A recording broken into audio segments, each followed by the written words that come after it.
नमस्कार दोस्तों, आज की हमारे इस वीडियो में हम आपको छठ मैया की पौराणिक कथा सुनाएंगे।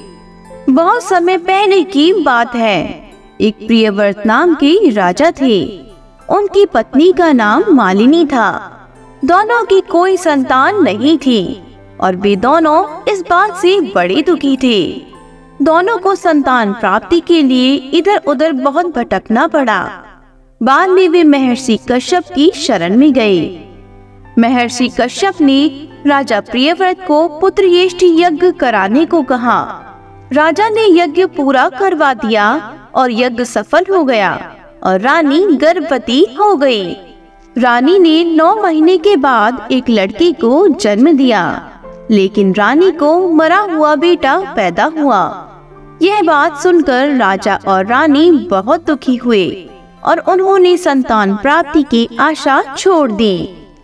राजा प्रियव्रत तो इतने दुखी थे कि उन्होंने आत्महत्या करने का भी मन बना लिया था, लेकिन जैसे ही वे खुद को मारने के लिए आगे बढ़े, तभी छठी मैया प्रकट हो गई और राजा को उन्होंने समझाया।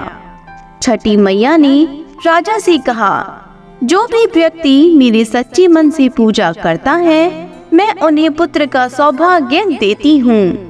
यदि तुम मेरी पूजा करोगे तो तुम्हें भी पुत्र रत्न की प्राप्ति होगी। राजा प्रियव्रत ने छठी मैया की बात मान ली और कार्तिक शुक्ल की षष्ठी तिथि को छठी माता की पूजा की और छठ पूजा की व्रत कथा भी सुनी। माता ने राजा और रानी को पुत्र प्राप्ति का वरदान दे दिया। इसके बाद राजा के घर भी एक स्वस्थ सुंदर बालक ने जन्म लिया और तभी से छठ का महापर्व पूरी श्रद्धा के साथ सभी लोग मनाने लगे। तो यह थी छठ पूजा की कहानी।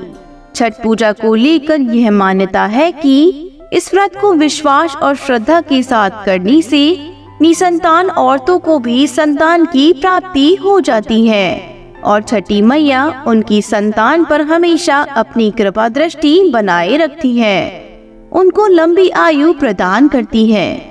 हे छठ माता, जैसा आपने राजा और रानी के साथ किया, वैसा ही आपकी व्रत करने वाले, पूजा पाठ करने वाले सभी को देना, सभी की मनोकामना पूरी करना। बोलो छठी मैया की जय हो। आशा करते हैं कि आपको हमारी कहानी पसंद आई होगी। इसी तरह की और भी कहानियों को सुनने के लिए हमारे चैनल को सब्सक्राइब जरूर करें और कमेंट बॉक्स में जय हो छठी मैया की लिखना बिल्कुल भी न भूलें।